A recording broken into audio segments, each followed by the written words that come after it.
할렐루야. 5월 4일 화요일입니다. 출애굽기 12장 37절부터 51절까지 말씀 함께 읽도록 하겠습니다.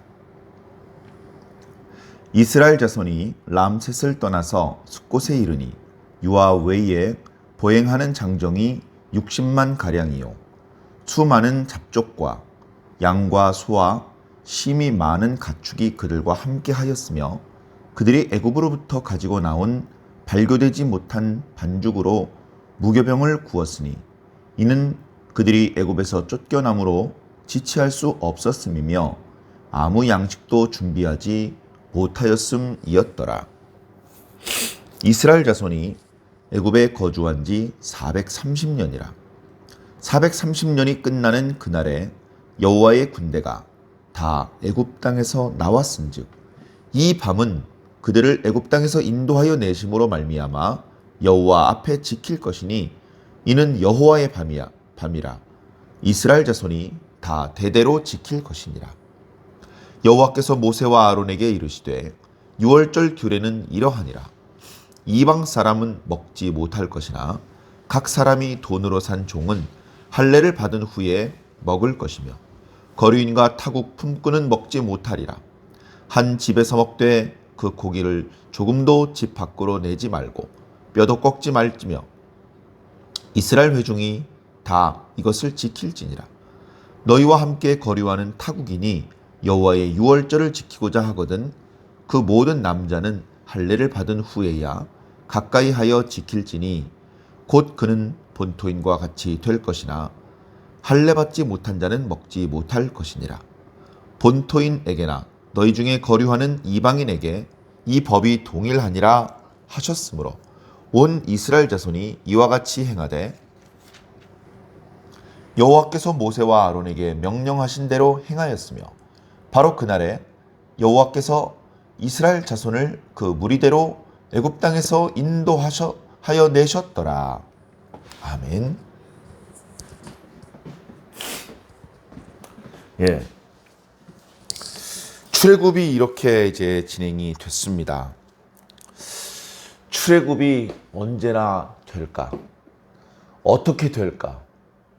그런 것들에 대하여서 늘 관심이 많았지만 조금은 허탈한, 조금은 어수선한, 조금은 좀 급하게 이렇게 출애굽이 되는 그런 느낌입니다. 아무도 이런 방식으로 이렇게 급하게 애굽에서 나가게 될 줄 몰랐을 것입니다. 그러나 하나님께서 하시는 일이죠. 하나님 왜 이렇게 하십니까? 출애굽을 하실 거면 왜 이렇게 하십니까? 기왕이면 이렇게 하지 말고 저렇게 하시면 좋았을 것을 뭐 그렇게 생각을 한번 해볼 수 있겠죠. 그러나 별로 그런 생각은 우리에게 별 도움이 되지 못합니다. 우리는 마음을 비우는 것이 좋을 것 같습니다. 마음을 깨끗하게 비워야죠. 비울 거면. 그래서 하나님께서 원하시는 것을 우리 속에 채우실 수 있도록 그림을 그릴 때 그 밑바탕이 깨끗할수록 좋은 것 아닙니까? 누가 잔뜩 낙서를 해놔가지고 얼룩이 지어있고 이런 상태에서 그리는 것보다 완전히 텅 비어있는 깨끗한 상태에 이어야 화가가 자기가 원하는 것을 마음껏 그 위에 그려놓을 수 있지 않겠습니까? 그와 마찬가지로 하나님께서 하시는 일에 대하여 우리의 의견이 개입되면 그 멋있는 작품이 안 나옵니다. 멋있는 작품이 안 나오죠. 화가가 오랜 경험과 자신만의 재능을 이용해서 그림을 그릴 때 그림에 대해서 잘 알지도 못하는 꼬맹이가 거기는 그 색으로 칠하지 말아요. 거기는 이렇게 하세요. 그래 그 꼬맹이가 시키는 대로 그림을 그리면 그 작품이 나오겠습니까? 꼬맹이가 그리는 정도 수준의 그림밖에 안 되겠죠. 출애굽은 하나님께서 하시는 일입니다. 오늘날 우리가 소망하는 구원도 하나님께서 하시는 일입니다.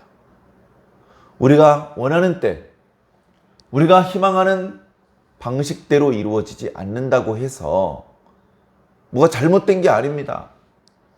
오히려 더 잘 되고 있는 겁니다. 그렇게 이렇게 깨끗하게 빈 마음으로, 어린아이와 같은 그런 겸손한 마음으로 항상 하나님의 말씀을 들으시고 펼쳐지는 하나님의 역사를 바라보시고 하나님의 말씀에 순종할 수 있는 저와 여러분들이 꼭 되기를 바랍니다. 오늘 말씀을 보면 급하게 떠나 나오는 그런 느낌이 강조되고 있습니다. 그래서 6월절 밤에 음식을 먹을 때에 신을 신고 허리에 띠를 띠고 지팡이를 잡고 먹으라고 하셨구나. 급하게 먹고 남겨갔다가 다음에 먹을 겨를이 없습니다. 그래서 그런 규례를 주셨구나. 이제 이렇게 급하게 쫓겨나가듯이 나갈 필요가 없어지더라도 하나님께서 주신 언약의 땅에 들어가더라도 이 6월절과 무교절의 규례를 대대손손 지켜라. 하나님께서 너희를 구원하셨다는 것을 기억해라. 애굽 사람들이 하도 재촉을 해서 이스라엘 사람들이 급하게 제대로 채비를 하지 못하고 급하게 이렇게 나오다 보니까 이제 음식을 먹으려고 이제 곡식가루로 반죽을 해 놓았다가 구워 먹어야 되는데 그거를 굽기도 전에 그 반죽이 담겨져 있는 채로 그 그릇을 옷에 싸가지고 몸에다 걸치고 나왔습니다. 그래서 출발을 하기 위해서 이제 이동을 하는데 중간중간에 허기가 질 때마다 그 반죽을 꺼내가지고 구워서 먹는 거죠. 이제 그런 식으로 먹다 보니까 유교병을 만들 시간이 없는 겁니다. 누룩을 넣고 발효되기를 기다렸다가 뭐 이렇게 할 시간이 없는 것이죠. 그러니까 발효되지 않은 거를 얼른 구워서 얼른 먹어야 되는 그런 상황이 된 것입니다. 그래 이렇게 무교병을 먹는 상황 자체가 급하게 출애굽이 이루어졌다는 것을 애굽 사람들이 재촉을 해서 천천히 짐을 챙기고 수레에다 싣고 뭐 빠진 거 없나 돌아보고 그럴 시간이 없이 하나님께서 베푸신 구원이 애굽 땅에 살고 있던 이스라엘 사람들에게 미쳐서 그들이 이제 애굽에서 벗어나서 해방되었다는 것을 증거하는 그 증거가 되는 것입니다. 그래서 무교절을 지키라고 하는 것이죠. 지금 말씀에 백성들이 무교병을 먹은 것은 규례를 지키기 위한 것이 아니고 어쩔 수 없이 그렇게 할 수밖에 없었다는 겁니다. 급하게 떠나가야 되는 상황이 되어버렸기 때문에. 그래 떠날 때에 이스라엘 백성들 중에는 하나님의 구원에 대해서 감격한 사람도 있었겠지만 어쩌면 또 불평하는 사람이 있었을지도 모릅니다. 왜 이렇게 성급하게 떠난대? 시간을 좀 주지. 천천히 가지고 나갈 것들 빠뜨리지 않고 가지고 나가려면 그리고 이렇게 떠나면 얼마나 또 길거리에서 노숙을 해야 되고 불편하게 살아야 된대. 이런 또 걱정을 하고 불평을 하는 사람들이 있었을지 모릅니다. 그 사람들이 광야의 여정이 길어졌을 때 번번이 원망을 했던 사람들이죠. 심지어 자 애굽으로 돌아가자 이렇게까지 말하는 그런 사람들이 바로 이런 사람들이었을 것입니다. 마음을 비워야 됩니다. 마음을 비워야 됩니다. 내 생각을 바꾸어야 됩니다. 그리고 오늘 말씀에 보면 이스라엘 백성들이 애굽에서 나올 때 순수하게 이스라엘 백성들만 나온 것은 아닌 것 같습니다. 오늘 말씀의 표현에 보면 많은 잡족들이 함께 나왔다고 설명하고 있습니다. 특별히 38절에 보면 수많은 잡족이라고 표현하고 있습니다. 이 잡족은 이방인들을 말하는 것이죠. 이스라엘 백성들이 아닌 이방인들인데 그 이방인 여러 종류의 민족들이 같이 나왔다. 이스라엘 이외의 민족이 몇 민족이었는지는 중요하지 않습니다. 그 인원수를 말하는 것이죠. 이스라엘 사람들의 인원이 뒤쪽에 보면 보행하는 장정만 60만이다 라고 그렇게 말씀하고 있습니다. 이스라엘 사람들이. 그런데 이스라엘 사람들과 함께 섞여서 나온 이방인들의 무리가 그 숫자는 집계되지 않았지만 수많은 잡족이다 라고 표현할 정도로 적지 않은 무리들이었습니다. 애굽 사람들이 지금 10가지 재앙을 겪으면서 너무나 힘들어진 상황 아니겠습니까? 이스라엘 사람들을 내보낼 때에 야, 넌 이스라엘 사람 아니잖아. 넌 애굽에 남아있으면서 계속해서 우리의 종노릇을 하거라. 이렇게 통제할 수 있는 상황이 아니었습니다. 뿐만 아니라 히브리 사람들과 함께 애굽에서 종노릇을 하던 여러 잡족들, 이방인들이 하나님께서 애굽 땅에 내리신 재앙을 다 보았습니다. 엄청나신 하나님의 권능을 함께 경험을 한 것이죠. 그뿐만이 아니고 그들이 주로 거주하던 곳은 오늘 말씀해 보니까 람셋이라고 합니다. 이스라엘 백성들이 살던 고센 땅에서 가까운 곳이었던 것 같습니다. 거기서 대규모 공사가 있는 것이죠. 큰 공사를 계속해서 진행을 하려다 보니 그 공사에 동원돼야 될 노예들이 그 공사 현장에서 먼 곳에서 살면 안 됩니다. 가까운 곳에 살아야죠. 그래서 히브리 사람들이 살고 있는 곳에서 그렇게 멀지 않은 곳, 거기에서 이제 람셋에 이제 국고성을 건축을 했다는 기록을 우리는 출애굽기 앞부분부터 이렇게 볼 수 있었는데요. 거기에 히브리 사람들 이외에 다른 잡족들도 덩달아 노예로 끌려와서 거기서 함께 거주하면서 작업에 동원이 되었던 그런 사례도 있었던 것 같습니다. 이제 그 사람들이 이제 이스라엘 백성들과 함께 광야로 나가는 겁니다.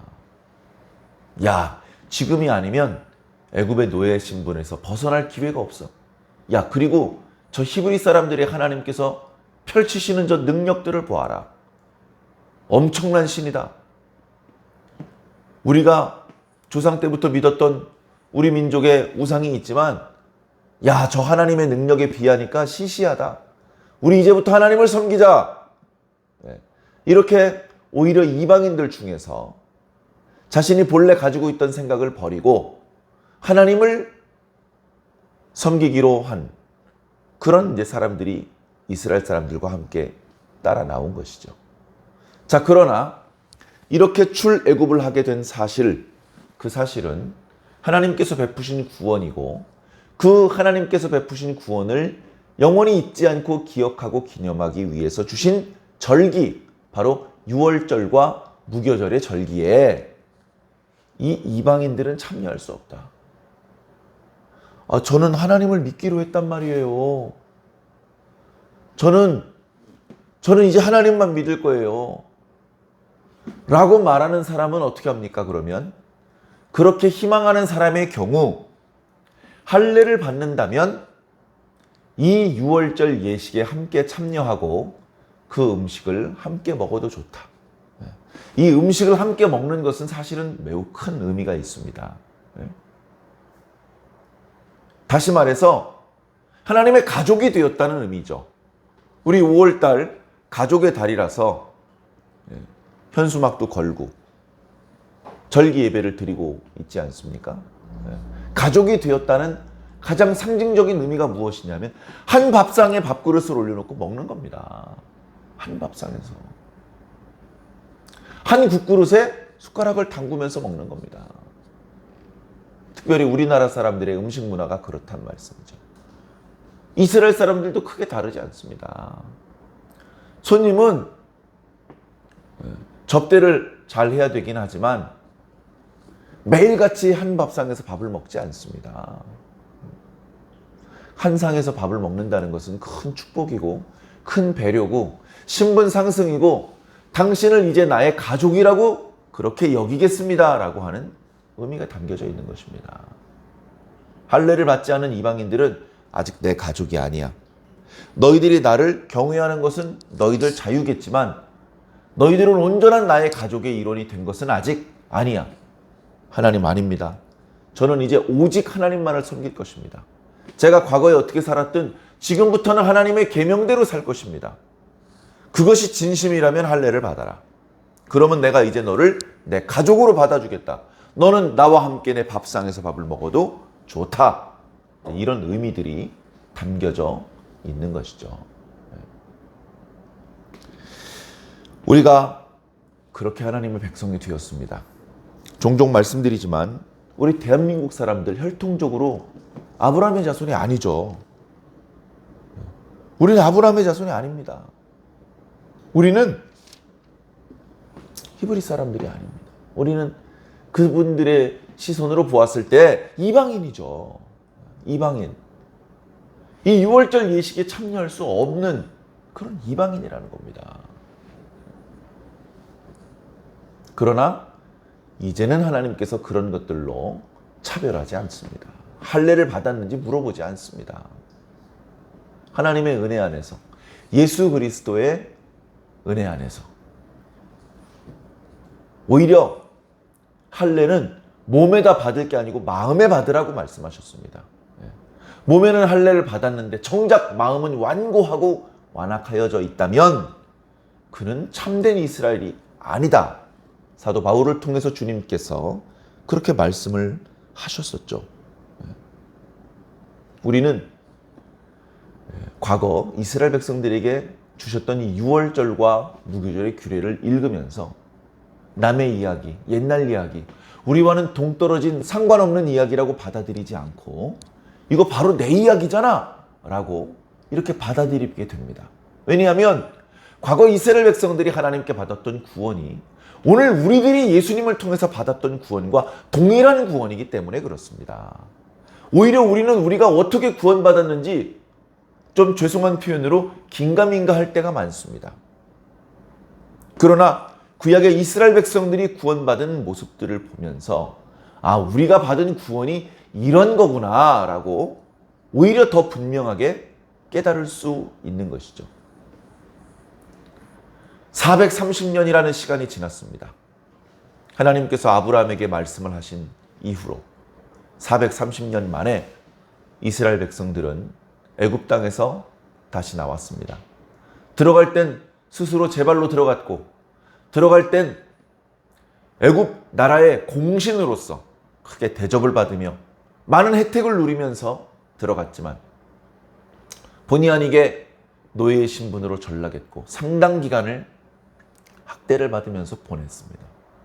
그러나 그런 변화가 생겼고 우여곡절이 생겼다고 해서 하나님께서 돌아가셨거나 하나님의 능력이 약해지셨거나 하나님께서 언약을 잊어버리셨거나 한 것이 아니고 하나님께서는 여전히 살아계시면서 조상들과 맺으셨던 언약을 묵묵히 지키고 계셨던 것입니다. 언약을 맺으신 지 430년이 지났습니다. 언약의 당사자들은 모두 죽었습니다.